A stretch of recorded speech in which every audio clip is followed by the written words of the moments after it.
बहुत ज़्यादा डिस्टर्ब हाँ गए, बहुत ज़्यादा डिस्टर्ब कर गया वो सानू। ਉਹਦਾ ਜਾਣਾ ਇਦਾਂ ਤੁਰ ਜਾਣਾ ਡਿਸਟਰਬ ਹੋ ਗਿਆ ਸੀ। ਕੋ ਪਵਿੱਤਰ ਆਤਮਾ ਚਲੀ ਗਈ।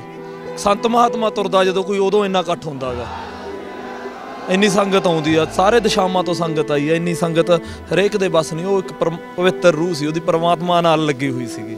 ਕਿੰਨਾ ਚਿਰ ਸਾਡੀਆਂ ਪੀੜ੍ਹੀਆਂ ਸਾਰੀਆਂ ਨੂੰ ਯਾਦ ਰੱਖਣਗੀਆਂ।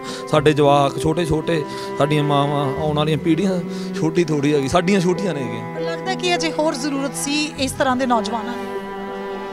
ਕਦੇ ਕਦੇ ਕੁਰਬਾਨੀਆਂ ਮੈਨੂੰ ਲੱਗਦਾ ਵੱਡਾ ਕੁਛ ਕਰ ਜਾਂਦੀਆਂ ਨੇਗੀਆਂ। ਸ਼ਾਇਦ ਉਹਦੀ ਕੁਰਬਾਨੀ ਬਹੁਤ ਵੱਡਾ ਕੁਛ ਕਰ ਜੇ।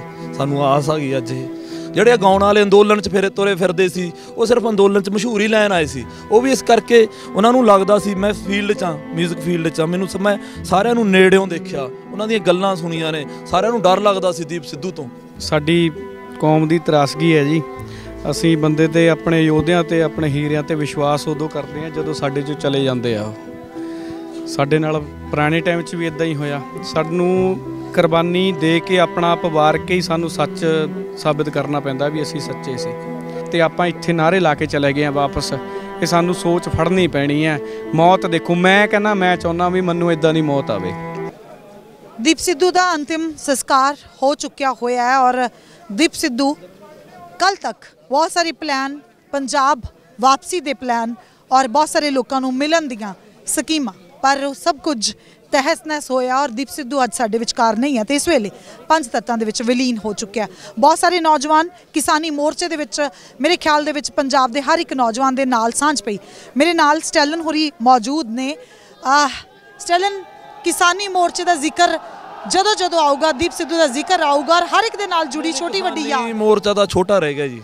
ਇਹ ਦੀਪ ਸਿੱਧੂ ਬਾਈ ਨੇ ਸਿੱਧ ਕਰਤਾ, ਉਹ ਤਾਂ ਬਹੁਤ ਛੋਟੀ ਚੀਜ਼ ਰਹਿ ਗਈ ਸੀ। ਅੱਜ ਜਿਹੜਾ ਉਹਦਾ ਸੰਸਕਾਰ ਹੈ ਸਦੀ ਦਾ, ਅਸੀਂ ਸਮਝਦੇ ਇੱਕੋ ਪਵਿੱਤਰ ਆਤਮਾ ਚਲੀ ਗਈ। ਸੰਤ ਮਹਾਤਮਾ ਤੁਰਦਾ ਜਦੋਂ ਕੋਈ ਉਦੋਂ ਇੰਨਾ ਇਕੱਠ ਹੁੰਦਾ ਗਾ, ਇੰਨੀ ਸੰਗਤ ਆਉਂਦੀ ਆ, ਸਾਰੇ ਦਿਸ਼ਾਵਾਂ ਤੋਂ ਸੰਗਤ ਆਈ ਆ, ਇੰਨੀ ਸੰਗਤ ਹਰੇਕ ਦੇ ਬਸ ਨਹੀਂ। ਉਹ ਇੱਕ ਪਵਿੱਤਰ ਰੂਹ ਸੀ, ਉਹਦੀ ਪਰਮਾਤਮਾ ਨਾਲ ਲੱਗੀ ਹੋਈ ਸੀਗੀ। ਹਰੇਕ ਬੰਦਾ ਪਹੁੰਚਿਆ ਜਿਹੜਾ ਕਿਤੋਂ ਪਹੁੰਚਿਆ, ਉਹ ਤਾਂ ਬਹੁਤ ਅੱਗੇ ਦੀ ਰੂਹ ਸੀਗੀ।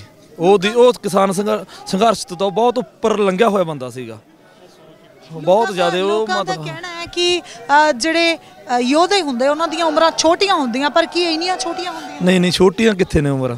ਇਹ ਤਾਂ ਬਹੁਤ ਵੱਡੀ ਉਮਰ ਆ ਉਹਦੀ। ਅਸੀਂ ਕਿੰਨਾ ਚਿਰ ਸਾਡੀਆਂ ਪੀੜ੍ਹੀਆਂ ਸਾਰੀਆਂ ਨੂੰ ਯਾਦ ਰੱਖਣਗੀਆਂ। ਸਾਡੇ ਜਵਾਕ ਛੋਟੇ ਛੋਟੇ, ਸਾਡੀਆਂ ਮਾਵਾਂ, ਆਉਣ ਵਾਲੀਆਂ ਪੀੜ੍ਹੀਆਂ ਛੋਟੀ ਥੋੜ੍ਹੀ ਹੈਗੀ, ਸਾਡੀਆਂ ਛੋਟੀਆਂ ਨੇ ਹੈਗੀਆਂ। ਪਰ ਲੱਗਦਾ ਕਿ ਅਜੇ ਹੋਰ ਜ਼ਰੂਰਤ ਸੀ ਇਸ ਤਰ੍ਹਾਂ ਦੇ ਨੌਜਵਾਨਾਂ ਦੀ। ਕਦੇ ਕਦੇ ਕੁਰਬਾਨੀਆਂ ਮੈਨੂੰ ਲੱਗਦਾ ਵੱਡਾ ਕੁਛ ਕਰ ਜਾਂਦੀਆਂ ਨੇਗੀਆਂ। ਸ਼ਾਇਦ ਉਹਦੀ ਕੁਰਬਾਨੀ ਬਹੁਤ ਵੱਡਾ ਕੁਛ ਕਰ ਜੇ। ਸਾਨੂੰ ਆਸ ਆ ਗਈ ਅੱਜ ਇਹ ਵੀ ਉਹਦੀ ਕੁਰਬਾਨੀ ਨੇ ਹਲੂਣਾ ਬਹੁਤ ਮਾਰਨਾ ਗਾ। ਕਿਉਂਕਿ ਜਿਹੜੇ ਹਿਸਾਬ ਨਾਲ ਸੰਗਤ ਆਈ ਹੈਗੀ, ਇਹ ਹਲੂਣਾ ਹੀ ਹੈਗਾ। ਜਿਹੜੇ ਉਹਦੇ ਆਲੇ ਦੁਆਲੇ ਦੁਸ਼ਮਣ ਸੀਗੇ, ਉਹਨਾਂ ਦੇ ਕੰਨ ਕਰ ਗਈ ਅੱਜ ਉਹਦੀ ਇਹ ਸ਼ਹਾਦਤ ਆ। ਜਿਹੜੀ ਪੰਜਾਬੀਆਂ ਦੇ ਸਿਰ ਹਮੇਸ਼ਾ ਇਹ ਇਲਜ਼ਾਮ ਲੱਗਦਾ ਰਿਹਾ ਹੈ ਕਿ ਇਹ ਵੱਡੀਆਂ ਵੱਡੀਆਂ ਚੀਜ਼ਾਂ ਨੂੰ ਵੀ ਬੜੀ ਛੇਤੀ ਭੁੱਲ ਜਾਂਦੇ ਰਹੇ ਆ ਤੇ ਪਰ ਬਹੁਤ ਚੀਜ਼ਾਂ ਨੂੰ ਲੈ ਕੇ ਦਿਲ ਦੇ ਵਿੱਚ ਧੁਖਦੇ ਵੀ ਰਹੇ ਆ। ਇਸ ਚੀਜ਼ ਨੂੰ ਕਿਸ ਤਰੀਕੇ ਨਾਲ ਲੈਣਗੇ? ਕਿਉਂਕਿ ਨਿਆਂ ਤਾਂ ਸਾਨੂੰ ਮਿਲਿਆ ਨਹੀਂ, 84 ਦਾ ਵੀ ਨਿਆਂ ਨਹੀਂ ਮਿਲਿਆ। ਲੱਗਦਾ ਨਹੀਂ ਇੱਥੇ ਜਿੰਨੇ ਪਹੁੰਚੀ ਆ ਸੰਗਤ, ਮੈਨੂੰ ਨਹੀਂ ਲੱਗਦਾ ਉਹ ਸੰਤ ਜਰਨੈਲ ਸਿੰਘ ਨੂੰ ਭੁੱਲੀ ਆ, ਉਹ 84 ਨੂੰ ਭੁੱਲੀ ਆ। ਉਹ ਤਪਦੀ ਆ ਉਹਨਾਂ ਦੇ ਅੰਦਰ, ਉਹ ਨਹੀਂ ਭੁੱਲਦੇ। ਭੁੱਲਣ ਵਾਲੇ ਤਾਂ ਲੋਕ ਯਾਦ ਹੀ ਨਹੀਂ ਕਰਦੇ। ਉਹ ਲੋਕ ਹੋਰ ਨੇ ਜਿਹੜੇ ਕਹਿੰਦੇ ਨੇ ਭੁੱਲ ਜਾਂਦੇ ਆ। ਮੈਨੂੰ ਲੱਗਦਾ ਇੱਥੇ ਜਿਹੜੀ ਸੰਗਤ ਜਿੰਨੀ ਵੀ ਪਹੁੰਚੀ ਆ, ਉਹ ਸੰਗਤ ਹੀ ਬਹੁਤ ਪਵਿੱਤਰ ਆ ਗਈ। ਉਹ ਐਡੀ ਵੱਡੀ ਸੰਗਤ ਪਹੁੰਚੀ ਆ, ਪਵਿੱਤਰ ਸੰਗਤ ਆ ਗਈ ਇਹ ਸਾਰੀ। ਇਹ ਕਿਵੇਂ ਭੁੱਲ ਸਕਦੀ ਹੈਗੀ? ਜੀ ਦੀਪ ਸਿੱਧੂ ਦੀਆਂ ਗੱਲਾਂ ਯਾਦ ਆਉਂਦੀਆਂ, ਬਹੁਤ ਸਾਰੀਆਂ ਵੀਡੀਓਜ਼, ਕਿਤੇ ਉਹ ਭਾਵੁਕ ਹੁੰਦਾ ਆਪਣੀ ਕੌਮ ਨਾਲ ਗੱਲ ਕਰਦਾ, ਕਿਤੇ ਉਹ ਖੁਸ਼ ਹੁੰਦਾ ਗੱਲ ਕਰਦਾ। ਤੁਹਾਡੇ ਜ਼ਿਹਨ 'ਚ ਕਿਹੜੀ ਗੱਲ ਜਿਹੜੀ ਆ ਉਹ ਹੁਣ ਗੂੰਜੀ ਜਾ ਰਹੀ ਆ ਸਵੇਰ ਦੀ? ਸਾਰੀਆਂ ਨੇ। ਮੈਂ ਕਹੂੰਗਾ ਵੀ ਅੰਦੋਲਨ 'ਚ ਅਸੀਂ ਕਾਫੀ ਵਾਰੀ ਮਿਲੇ, ਉੱਦਾਂ ਵੀ। ਦੀਪ ਸਿੱਧੂ ਇੱਕ ਵਾਰੀ ਗੁੱਸਾ ਹੋਇਆ ਸੀ 26 ਤੋਂ ਬਾਅਦ, ਉਹਨੇ ਕਿਹਾ ਸੀ, ਭਾਵੁਕ ਹੋਏ ਨੇ ਕਿ ਇਸ ਕੌਮ ਨੂੰ ਇਤਿਹਾਸ ਨਹੀਂ ਲਿਖਣਾ ਆਉਂਦਾ, ਸਾਰੇ ਬੰਦਿਆਂ ਨੂੰ ਮਾਫ ਕਰਤਾ ਸੀਗਾ। ਉਹ ਤਾਂ ਸਾਰੇ ਚੀਜ਼ਾਂ ਤੋਂ ਉੱਪਰ ਉੱਠਿਆ ਹੋਇਆ ਬੰਦਾ ਸੀ। ਉਹ ਕੋਈ ਆਮ ਰੂਹ ਨਹੀਂ ਸੀਗੀ। ਸਾਨੂੰ ਸਮਝ ਜਾਣਾ ਚਾਹੀਦਾ। ਜਿਹੜੇ ਹਜੇ ਵੀ ਨਹੀਂ ਸਮਝਦੇ, ਹਜੇ ਵੀ ਉਹ 'ਤੇ ਇਲਜ਼ਾਮ ਲਾਉਂਦੇ ਨੇ, ਉਹਨਾਂ ਨੂੰ ਅਸੀਂ ਕਹਿੰਦੇ ਹਾਂ ਤੁਸੀਂ ਸਮਝ ਜਾਓ। ਹਜੇ ਵੀ ਉਹ ਆਮ ਰੂਹ ਨਹੀਂ ਸੀਗਾ। ਤੁਸੀਂ ਉਹਨੂੰ ਗਦਾਰ ਵੀ ਕਿਹਾ, ਉਹਨੇ ਝੱਲਿਆ ਯਾਰ। ਉਹਦੇ ਐਡਾ ਵੱਡਾ ਜ਼ਿਕਰ ਮਹਾਰਾਜ ਨੇ ਦਿੱਤਾ ਉਹਨੂੰ। ਤੁਸੀਂ ਗਦਾਰ ਕਿਹਾ, ਕਿਸੇ ਨੇ ਕੁਛ ਕਿਹਾ, ਕਿਸੇ ਨੇ। ਸਾਡੇ ਸਾਰੇ ਜਿਹਨ 'ਚ ਨੇ। ਅਸੀਂ ਸਾਰੇ ਬੰਦੇ, ਸਾਨੂੰ ਪਤਾ ਵੀ ਉਹਦੇ ਨਾਲ ਕੌਣ ਖੜਿਆ ਕੌਣ ਨਹੀਂ ਖੜਿਆ। ਤੇ ਜੇ ਕਿਤੇ ਖੜੇ ਹੁੰਦੇ ਸਾਰੇ ਜਾਣੇ। ਕੱਲ ਮਾਫੀ ਵੀ ਮੰਗੀ ਆ। ਮਾਫੀਆਂ ਸਾਨੂੰ ਉਹ ਵੀ ਪਤਾ ਕਿਹਨੇ ਮਾਫੀਆਂ ਮੰਗੀਆਂ ਨੇ, ਮੈਨੂੰ ਇਹ ਵੀ ਪਤਾ। ਅਸਲ 'ਚ ਉਹ ਬੰਦਾ ਐਡਾ ਵੱਡਾ ਸੀ, ਸਾਰੇ ਤੋਂ ਇਨਸਿਕਿਉਰ ਫੀਲ ਕਰਦੇ ਸੀ। ਜਿਹੜੇ ਗਾਉਣ ਵਾਲੇ ਅੰਦੋਲਨ 'ਚ ਤੁਰੇ ਫਿਰਦੇ ਸੀ, ਉਹ ਸਿਰਫ ਅੰਦੋਲਨ 'ਚ ਮਸ਼ਹੂਰੀ ਲੈਣ ਆਏ ਸੀ। ਉਹ ਵੀ ਇਸ ਕਰਕੇ ਉਹਨਾਂ ਨੂੰ ਲੱਗਦਾ ਸੀ ਮੈਂ ਫੀਲਡ 'ਚ ਹਾਂ, ਮਿਊਜ਼ਿਕ ਫੀਲਡ 'ਚ ਹਾਂ। ਮੈਂ ਸਾਰਿਆਂ ਨੂੰ ਨੇੜਿਓਂ ਦੇਖਿਆ, ਉਹਨਾਂ ਦੀਆਂ ਗੱਲਾਂ ਸੁਣੀਆਂ ਨੇ। ਸਾਰਿਆਂ ਨੂੰ ਡਰ ਲੱਗਦਾ ਸੀ ਦੀਪ ਸਿੱਧੂ ਤੋਂ। ਉਹਨਾਂ ਨੂੰ ਐਂ ਲੱਗਦਾ ਸੀ ਕਿ ਤੇ ਵੱਡਾ ਹੋ ਗਿਆ, ਸਾਡੀ ਤਾਂ ਕਿਸੇ ਨੇ ਪੁੱਛ ਪ੍ਰਤੀਤ ਨਹੀਂ ਕਰਨੀ। ਤੇ ਮਹਾਰਾਜ ਨੇ ਅੱਜ ਇੱਥੇ ਲੈ ਕੇ ਐਡਾ ਵੱਡਾ ਕਰਤਾ। ਉਹ 100 ਉਮਰਾਂ ਜਿਉਣ ਉਹ ਐਡੇ ਨਹੀਂ ਹੋ ਸਕਦੇ। ਚਾਹੇ ਉਹ ਲੀਡਰਸ਼ਿਪ ਸੀ, ਰਾਜੇਵਾਲ ਸੀ, ਮੈਂ ਨਾਂ ਲੈ ਕੇ ਕਹੂੰ, ਉਹ ਦੀਪ ਸਿੰਘ ਵਾਲਾ ਸੀ, ਚਾਹੇ ਜੋ ਵੀ ਸੀਗਾ। ਅਸੀਂ ਪਹਿਲਾਂ ਚੁੱਪ ਰਹੇ ਬਹੁਤ ਥਾਵੇਂ ਤੇ। ਅਸੀਂ ਆਖਿਆ ਵੀ ਪਾੜਾ ਪੈਂਦਾ ਕੌਮ 'ਚ, ਨਹੀਂ। ਪਰ ਦੀਪ ਸਿੱਧੂ ਬਾਈ ਵੀ ਚੁੱਪ ਰਿਹਾ, ਜਿਹੜੇ ਉਹਦੇ ਨਾਲ ਸਾਰੇ ਬੰਦੀ ਸੀ, ਸਾਰੀ ਟੀਮ ਚੁੱਪ ਰਹੀ। ਅਸੀਂ ਨਾਂ ਨਹੀਂ ਲਿਆ ਕਿਸੇ ਦਾ, ਪਰ ਉਹ ਨਾਂ ਲੈ ਲੜਦੇ ਰਹੇ ਸਾਡੇ ਨਾਲ। ਪਰ ਦੀਪ ਸਿੱਧੂ ਨੇ, ਮੈਂ ਕਹਿੰਦਾ ਪਰਮਾਤਮਾ ਨੇ ਐਡਾ ਵੱਡਾ ਉਹਨੂੰ ਨਿਤਾਰਤਾ। ਹੁਣ ਇਹਦੇ ਉੱਤੇ ਕੁਝ ਵੀ ਨਹੀਂ ਹੈਗਾ। ਸਾਰਾ ਕੁਝ ਇਸ ਸਦੀ ਦਾ ਮੈਂ ਕਹਿੰਦਾ ਸੀ ਮੈਨੂੰ ਧਰਤੀ ਵੀ ਚਾਹੀਦੀ ਆ, ਮੈਨੂੰ ਅਸਮਾਨ ਵੀ ਚਾਹੀਦਾ। ਸਾਰਾ ਕੁਝ ਹੀ ਮਿਲ ਗਿਆ ਉਹਨੂੰ, ਸਾਰਾ ਕੁਝ ਹੀ ਮਿਲ ਗਿਆ। ਇਹਦੇ ਉੱਤੇ ਹੁਣ ਕੀ ਮਿਲੂਗਾ? ਅਸੀਂ ਸੰਸਕਾਰ ਤੇ 5 ਮਿੰਟ ਖੜਦੇ ਹਾਂ ਕਿਸੇ ਤੇ, ਇਹ ਲੋਕ ਇੱਥੋਂ ਜਾਣ ਨੂੰ ਤਿਆਰ ਨਹੀਂ ਹੈਗੇ। ਇਹ ਲੋਕ ਜਾਣ ਨੂੰ ਤਿਆਰ ਨਹੀਂ। ਹਾਂ, ਤੇ ਸਾਨੂੰ ਤਾਂ ਇਹ ਵੀ ਲੱਗਦਾ ਵੀ ਸੰਸਕਾਰ ਲਈ ਇੱਕ ਹੋਰ ਜਗ੍ਹਾ ਹੋਣੀ ਚਾਹੀਦੀ ਸੀ, ਜਿੱਥੇ ਉਸਦੀ ਯਾਦਗਾਰ ਬਣਨੀ ਚਾਹੀਦੀ ਸੀਗੀ। ਏਜੰਸੀਆਂ ਪਤਾ ਨਹੀਂ ਕੀ ਕੁਛ ਕਰਾਉਂਦੀਆਂ ਨੇ, ਸਟੇਟ ਆ ਸਾਰੀ ਕੁਛ, ਸਾਨੂੰ ਸਿਆਣੇ ਬੰਦੇ ਸਮਝ ਜਾਂਦੇ ਹੁੰਦੇ ਨੇਗੇ। ਬਹੁਤ ਜ਼ਿਆਦਾ ਡਿਸਟਰਬ ਆਂਗੇ, ਬਹੁਤ ਜ਼ਿਆਦਾ ਡਿਸਟਰਬ ਕਰ ਗਿਆ ਉਹ ਸਾਨੂੰ। ਉਹਦਾ ਜਾਣਾ ਇੱਦਾਂ ਤੁਰ ਜਾਣਾ ਡਿਸਟਰਬ ਹੋ ਗਏ ਹੈਗੇ ਅਸੀਂ। ਮੇਰੀ ਮਾਂ, ਹਾਂ ਇਹ ਹੋ ਹੀ ਸਕਦਾ ਹੈਗਾ ਨਾ, ਸ਼ੱਕੀ ਹੀ ਹੈਗੇ ਸੀ, ਕਿਉਂਕਿ ਅਸੀਂ ਨਹੀਂ ਲੈ ਸਕਦੇ ਉਹਨੂੰ ਵੀ, ਸਹਿਜ ਤਾਂ ਲੈ ਹੀ ਨਹੀਂ ਸਕਦੇ। ਉਹ ਬੰਦਾ ਇੰਨਾ ਤੋਲ ਮੇਨ ਕੇ ਜ਼ਿੰਦਗੀ ਜਿਉਂਦਾ ਸੀਗਾ, ਉਹ ਗੱਡੀ ਚਲਾਉਣ ਵੇਲੇ ਲਾਪਰਵਾਹੀ ਕਿਵੇਂ ਕਰ ਸਕਦਾ? ਉਹ ਕਹਿੰਦਾ ਮੈਂ ਮਿੱਠਾ ਖਾਧੇ ਨੂੰ 6 ਸਾਲ ਹੋ ਗਏ। ਉਹ ਬੰਦਾ ਇੰਨੇ ਸਹਿਜ 'ਚ ਹੁੰਦਾ ਸੀਗਾ। ਉਹ ਤੁਸੀਂ ਕੋਈ ਵੀ ਉਹਦਾ ਭਾਸ਼ਣ ਲੈਕਚਰ ਕੱਢ ਕੇ ਸੁਣ ਲਓ, ਉਹਨੇ ਕਦੇ ਵੀ ਕਿਸੇ ਵਿਰੁੱਧ ਨਹੀਂ ਬੋਲਿਆ, ਕੋਈ ਵੀ ਉਹਦੀ ਕਿੰਤੂ ਨਹੀਂ। ਅੱਜ ਉਹਦੇ ਸਾਰੇ ਲੈਕਚਰਾਂ ਦਾ ਉਹ ਹੋਣਾ, ਸਮੀਕਰਨ ਹੋਣਾ, ਤੁਸੀਂ ਕੋਈ ਵੀ ਕਿਤੇ ਵੀ ਉਂਗਲੀ ਨਹੀਂ ਉਠਾ ਸਕੋਗੇ ਇੱਕ ਵੀ ਸ਼ਬਦ ਤੇ। ਉਹ ਬੰਦਾ ਇੰਨਾ ਮਿਣਿਆ ਤੁਣਿਆ ਸੀਗਾ, ਜਿਵੇਂ ਪੂਰਾ ਸਾਂਚੇ 'ਚ ਫਿੱਟ ਸੀ, ਸਰੀਰਕ ਪੱਖੋਂ, ਸੋਚ ਪੱਖੋਂ ਵੀ ਉਸੇ ਤਰ੍ਹਾਂ ਉਹ ਫਿੱਟ ਸੀਗਾ। ਉਹ ਬੰਦਾ ਲਾਪਰਵਾਹ ਹੋ ਹੀ ਨਹੀਂ ਸਕਦਾ ਗਾ, ਸਾਡਾ ਇਹ ਮੰਨਣਾ ਗਾ। ਭਾਵੁਕ ਮਾਹੌਲ ਹੈ, ਬਹੁਤ ਦੇਰ ਹੋ ਗਈ ਅੰਤਿਮ ਸੰਸਕਾਰ ਹੋਏ ਨੂੰ, ਪਰ ਅਜੇ ਵੀ ਲੋਕ ਜਿਹੜੇ ਇੱਥੇ ਮੌਜੂਦ ਹੈ। ਜਤਿੰਦਰ, ਕਿਸਾਨੀ ਮੋਰਚੇ ਦੇ ਵਿੱਚ ਪਲ ਲੰਘਦੇ ਵੜਦੇ ਕਦੀ ਦੀਪ ਸਿੱਧੂ ਨੂੰ ਮਿਲੇ, ਪੂਰੇ ਪੰਜਾਬ ਦੇ ਨੌਜਵਾਨ, ਪੰਜਾਬ ਇੱਕ ਵਿਹੜੇ 'ਚ ਇਕੱਠਾ ਹੋਇਆ ਬੈਠਾ ਸੀ। ਲੱਗਦਾ ਸੀ ਕਿ ਦੂਜੀ ਵਾਰ ਪੂਰੇ ਪੰਜਾਬ ਦੀ ਮੁਲਾਕਾਤ ਇਸ ਜਗ੍ਹਾ ਤੇ ਹੋਊਗੀ। ਇੱਦਾਂ ਨਹੀਂ ਜੀ, ਬਿਲਕੁਲ ਵੀ ਨਹੀਂ ਸੋਚਿਆ ਸੀ। ਅਸਲ 'ਚ ਸਾਡੀ ਕੌਮ ਦੀ ਤਰਾਸਗੀ ਹੈ ਜੀ। ਅਸੀਂ ਬੰਦੇ ਤੇ, ਆਪਣੇ ਯੋਧਿਆਂ ਤੇ, ਆਪਣੇ ਹੀਰਿਆਂ ਤੇ ਵਿਸ਼ਵਾਸ ਉਦੋਂ ਕਰਦੇ ਹਾਂ ਜਦੋਂ ਸਾਡੇ 'ਚੋਂ ਚਲੇ ਜਾਂਦੇ ਆ। ਉਹ ਸਾਡੇ ਨਾਲ ਪੁਰਾਣੇ ਟਾਈਮ 'ਚ ਵੀ ਇੱਦਾਂ ਹੀ ਹੋਇਆ। ਸਾਨੂੰ ਕੁਰਬਾਨੀ ਦੇ ਕੇ ਆਪਣਾ ਆਪ ਵਾਰ ਕੇ ਹੀ ਸਾਨੂੰ ਸੱਚ ਸਾਬਿਤ ਕਰਨਾ ਪੈਂਦਾ ਵੀ ਅਸੀਂ ਸੱਚੇ ਸੀ। ਸਾਨੂੰ ਇਹ ਚੀਜ਼ ਸਿੱਖਣੀ ਪੈਣੀ ਹੈ, ਸਮਝਣਾ ਚਾਹੀਦਾ ਕਿ ਜਿਹੜੇ, ਕਿਉਂਕਿ ਕਈ ਵਾਰ ਕਿਸੇ ਦਾ ਪਿਛੋਕੜ ਥੋੜ੍ਹਾ ਬਹੁਤ ਚੱਕ ਲੈਂਦਾ, ਪਰ ਅਗਲਾ ਮੰਨ ਰਿਹਾ ਨਾ। ਕੋਈ ਵੀ ਬੰਦਾ ਮੈਂ ਆ, ਚਾਹੇ ਅਸੀਂ ਅੰਦੋਲਨ 'ਚ ਉੱਥੇ ਰਹੇ ਹਾਂ। ਅੰਦੋਲਨ ਤੋਂ ਪਹਿਲਾਂ ਸ਼ਾਇਦ ਕੁਛ ਹੋਰ ਸੀ, ਬਾਅਦ 'ਚ ਕੁਛ ਹੋਰ ਹੈ। ਜਿੰਦੇ ਸੁੱਖੇ ਉਹ ਨਹੀਂ ਹੈ। ਜਿੰਦਾ ਭਾਜੀ ਵੀ ਤੁਸੀਂ ਦੇਖੋ ਵੀ ਕੇਸ ਨਹੀਂ ਰੱਖੇ ਸੀ ਉਹਨਾਂ ਨੇ। ਕਈ ਗੱਲ ਇੱਦਾਂ ਵੀ ਉੱਠਦੀ ਹੈ ਵੀ ਉਹ ਤਾਂ ਕੇਸਧਾਰੀ ਨਹੀਂ ਸੀ। ਦੀਪ ਸਿੱਧੂ ਕਿਵੇਂ ਕੌਮ ਦਾ ਇੱਕ ਰਹਿਨੁਮਾ ਹੋ ਸਕਦਾ? ਪਰ ਇਹ ਮਹਾਰਾਜ ਲੈ ਕੇ ਆਉਂਦਾ। ਅਸੀਂ ਵੀ ਅੰਦੋਲਨ 'ਚ ਕਲੀਨ ਸ਼ੇਵ ਗਏ ਸੀ, ਉਸ ਤੋਂ ਬਾਅਦ ਅਸੀਂ ਵੀ ਕੇਸ ਰੱਖ ਲਏ। ਇਹ ਰੱਬ ਨੇ ਰਖਾਉਣੇ ਆ, ਪਰਮਾਤਮਾ ਨੇ ਕੋਈ ਪਤਾ ਨਹੀਂ ਕਦੋਂ ਕਿਰਪਾ ਕਰਨੀ। ਪਰ ਗੱਲ ਇੱਦਾਂ ਵੀ ਜਿਹੜਾ ਹੁਣ ਇੱਕ ਚੁਭਣ ਲੱਗ ਗਿਆ ਸੀ ਸਿਸਟਮ ਨੂੰ, ਜਿਹੜਾ ਵੀ ਬੰਦਾ, ਜਿਹੜਾ ਵੀ ਸਾਡੀ ਧਰਮ ਦੀ ਸਪੈਸ਼ਲੀ ਜਦੋਂ ਗੱਲ ਹੁੰਦੀ ਹੈ ਨਾ, ਉਹ ਸਿਸਟਮ ਨੂੰ ਚੁਭਦੀ ਆ। ਬਿਲਕੁਲ। ਇਸ ਤੋਂ ਪਹਿਲਾਂ, ਹਾਂਜੀ ਬਿਲਕੁਲ, ਜਦੋਂ ਅਸੀਂ ਖੁਦ ਮੁਖਤਿਆਰੀ ਦੀ ਗੱਲ ਕਰੀਏ, ਚਾਹੇ ਉਹ ਸੰਤ ਜੀ ਹੋਣ, ਚਾਹੇ ਹੁਣ ਵੀਰਾ ਦੀਪ ਸਿੱਧੂ, ਚਾਹੇ ਉਹ ਜੋਗਾ ਸਿੰਘ ਖਾਲਿਸਤਾਨੀ ਸੀ, ਉਹ ਵੀ ਐਕਸੀਡੈਂਟ ਦਾ ਸ਼ਿਕਾਰ ਹੋਇਆ। ਇਹ ਮਿਲਣਾ ਸਾਨੂੰ, ਇਹਦੇ ਕਿੰਨੀਆਂ ਵੀ ਆਪਾਂ ਕਹਿ ਦਈਏ CBI ਜਾਂਚਾਂ ਕਰਵਾ ਲਈਏ, ਪਰ ਸਾਨੂੰ ਮਿਲਣਾ ਇਹਦੇ 'ਚ ਕੁਛ ਨਹੀਂ। ਮੈਂ ਇੱਕ ਜ਼ਰੂਰ ਬੇਨਤੀ ਕਰੂੰਗਾ, ਅੱਜ ਇੱਥੇ ਪੈਰ ਧਰਨੇ ਦੀ ਜਗ੍ਹਾ ਨਹੀਂ ਹੈ। ਅਸੀਂ ਨਾਅਰੇ ਵੀ ਲਾਏ ਵੀ ਦੀਪ ਸਿੱਧੂ ਤੇਰੀ ਸੋਚ ਤੇ ਪਹਿਰਾ ਦਿਆਂਗੇ ਠੋਕ ਕੇ।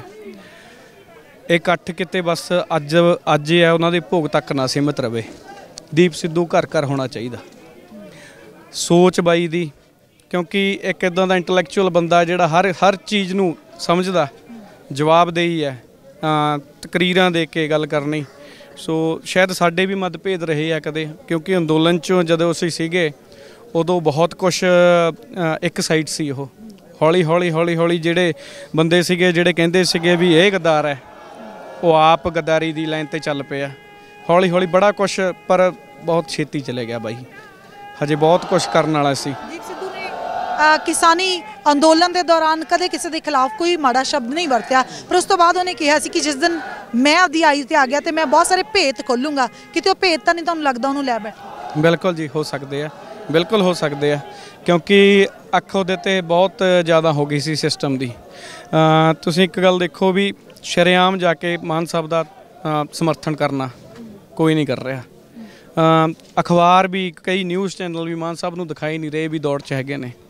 ਪਰ ਮੈਂ ਇੱਕ ਬੇਨਤੀ ਕਰੂੰਗਾ ਜ਼ਰੂਰ ਵੀ ਇਕੱਲੇ ਮਾਨ ਸਾਹਿਬ ਨਹੀਂ, ਰਛਪਾਲ ਸਿੰਘ ਚੰਦੜਾ ਜੀ ਦੇ ਬੇਟਾ ਜੀ ਖੜੇ ਨੇ, ਸੋ ਹੋਰ ਅੰਮ੍ਰਿਤਪਾਲ ਸਿੰਘ ਮਹਿਰੋ ਖੜੇ ਨੇ, ਜਿੰਨੇ ਵੀ ਕੈਂਡੀਡੇਟ ਨੇ ਸਾਰੇ ਯੋਧੇ ਆ।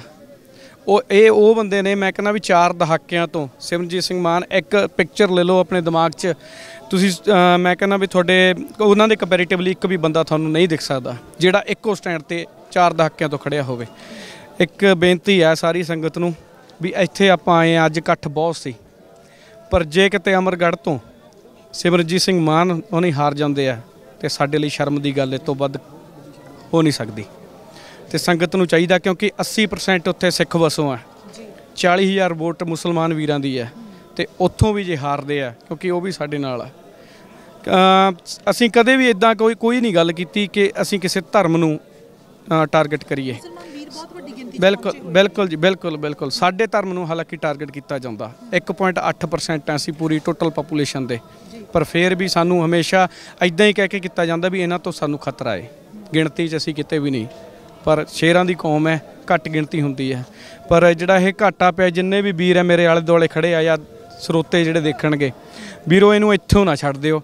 ਕਿਤੇ ਵੀ ਸੰਸਕਾਰ ਹੋਇਆ ਤੇ ਆਪਾਂ ਇੱਥੇ ਨਾਅਰੇ ਲਾ ਕੇ ਚਲੇ ਗਏ ਆ ਵਾਪਸ, ਇਹ ਸਾਨੂੰ ਸੋਚ ਫੜਨੀ ਪੈਣੀ ਹੈ। ਮੌਤ ਦੇਖੋ, ਮੈਂ ਕਹਿੰਦਾ, ਮੈਂ ਚਾਹੁੰਦਾ ਵੀ ਮੈਨੂੰ ਇਦਾਂ ਦੀ ਮੌਤ ਆਵੇ। ਕੱਲ੍ਹ ਨੂੰ ਮੌਤ ਆਉਣੀ ਹੈ ਜੀ, ਸਾਨੂੰ ਮੇਰੀ ਵੀ ਆਉਣੀ ਹੈ, ਤੁਹਾਡੀ ਵੀ ਆਉਣੀ ਹੈ, ਸਾਰਿਆਂ ਦੀ ਆਉਣੀ ਹੈ। ਅੱਜ ਦੇਖੋ ਕਿੰਨਾ ਦੁੱਖ ਹੈ ਨਾ, ਸਾਰਿਆਂ ਦੀ ਅੱਖਾਂ 'ਚ, ਸਾਰਿਆਂ ਦੇ ਦਿਲ 'ਚ। ਲੋਕ ਇੱਥੋਂ ਜਾਣ ਦਾ ਨਾਮ ਨਹੀਂ ਲੈ ਰਹੇ, ਪਰ ਇਹ ਚੀਜ਼ ਸਾਡੇ ਦਿਲ 'ਚ ਜਗਦੀ ਰਹਿਣੀ ਚਾਹੀਦੀ ਹੈ। ਅਸੀਂ ਭੁੱਲ ਬੜੀ ਛੇਤੀ ਜਾਂਦੇ ਹਾਂ, ਪਰ ਸ਼ਾਇਦ ਇਹ ਕੁਰਬਾਨੀ ਦਿੱਤੀ ਹੈ ਬਾਈ ਨੇ। ਕੋਈ ਵੀ ਗੱਲ ਹੁੰਦੀ ਹੈ ਉਹ ਜ਼ਾਇਆ ਨਹੀਂ ਜਾਂਦੀ। ਅੱਜ ਇੱਕ ਜਾਗ ਲੱਗਿਆ, ਦੁਬਾਰੇ ਇੱਕ ਹੁਲਾਰਾ ਮਿਲਿਆ। ਸਾਡੀ ਕੌਮ ਦੀ ਵਿਲੱਖਣਤਾ ਇਹ ਵੀ ਜਦੋਂ ਕੋਈ ਵੀ ਸ਼ਹੀਦ ਹੁੰਦਾ, ਕੋਈ ਇਦਾਂ ਦਾ ਵਾਕਾ ਹੁੰਦਾ, ਉਦੋਂ ਅਸੀਂ ਦੂਣੇ ਹੋ ਜਾਂਦੇ ਹਾਂ, ਉਦੋਂ ਅਸੀਂ ਉੱਠ ਕੱਢਦੇ ਹਾਂ, ਹੋਰ ਜੱਬੇ ਬਣਨ ਲੱਗ ਗਏ, ਤੱਬੇ ਰੁੱਸ ਜਾਗਿਓ, ਅਸੀਂ ਉੱਠਦੇ ਹਾਂ। ਇਹ ਸਾਡੀ ਕੌਮ ਦੀ ਵਿਲੱਖਣਤਾ, ਬਾਕੀ ਕੌਮਾਂ 'ਚ ਇਹ ਨਹੀਂ ਹੈ। ਲੋਕ ਡਰ ਜਾਂਦੇ ਆ, ਅਸੀਂ ਮਰਨ ਤੋਂ ਨਹੀਂ ਡਰਦੇ।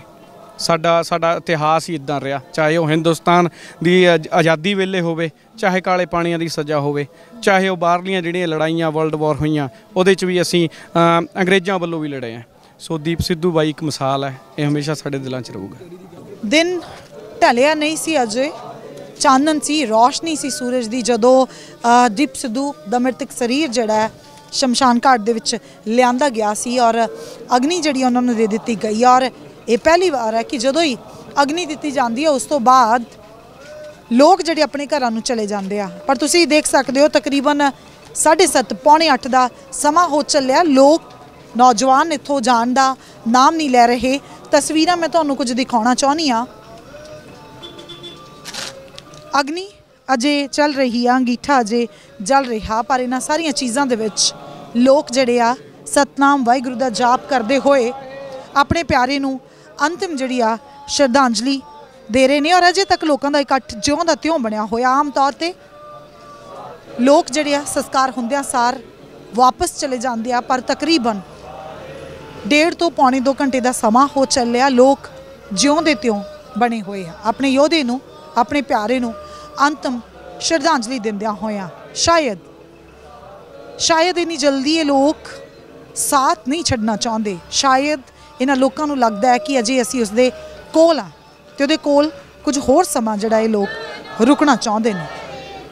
ਤਸਵੀਰਾਂ ਦੇਖ ਰਹੇ ਹੋ, ਦੀਪ ਸਿੱਧੂ ਜਿਸ ਨੂੰ ਧਰਤੀ ਚਾਹੀਦੀ ਸੀ, ਜਿਸ ਨੂੰ ਆਸਮਾਨ ਚਾਹੀਦਾ ਸੀ, ਅੱਜ ਸਾਰੇ ਕਾਸੇ ਦਾ ਮਾਲਕ ਬਣਦਾ ਹੋਇਆ 5 ਤੱਤਾਂ ਦੇ ਵਿੱਚ ਵਿਲੀਨ ਹੋ ਗਿਆ। ਤੇ ਕੱਲ ਇਸ ਤੋਂ ਕੁਝ 1 ਘੰਟੇ ਦੇ ਬਾਅਦ ਇਹ ਖਬਰ ਜਿਹੜੀ ਆ ਲੋਕਾਂ ਦੇ ਤੱਕ ਪਹੁੰਚਦੀ ਹੈ ਕਿ ਦੀਪ ਸਿੱਧੂ ਇਸ ਦੁਨੀਆ ਦੇ ਵਿੱਚ ਨਹੀਂ ਰਿਹਾ ਤੇ ਅੱਜ ਦੀਪ ਸਿੱਧੂ ਆਪਣੇ ਪੰਜਾਬ ਦੇ ਲੋਕਾਂ ਦੇ ਕੋਲ, ਆਪਣੇ ਪੰਜਾਬ ਦੇ ਲੋਕਾਂ ਦੇ ਸਾਹਮਣੇ ਇਸ ਤਰੀਕੇ ਦੇ ਨਾਲ ਅਲਵਿਦਾ ਲੈ ਰਿਹਾ ਹੈ ਔਰ ਲੋਕ ਭਰੀਆਂ ਅੱਖਾਂ ਦੇ ਨਾਲ ਸਤਨਾਮ ਵਾਹਿਗੁਰੂ ਦਾ ਜਾਪ ਕਰਦੇ ਹੋਏ ਦੀਪ ਸਿੱਧੂ ਦੀ ਸੋਚ ਨੂੰ ਸਮਰਪਿਤ ਨਾਅਰੇ ਲਾਉਂਦੇ ਹੋਏ ਤੇ ਹੋਰ ਬਹੁਤ ਭਾਵੁਕ ਚੀਜ਼ਾਂ ਦੇ ਨਾਲ ਆਪਣੇ ਪਿਆਰੇ ਨੂੰ ਅੰਤਿਮ ਵਿਦਾਇਗੀ ਦਿੰਦੇ ਹੋਏ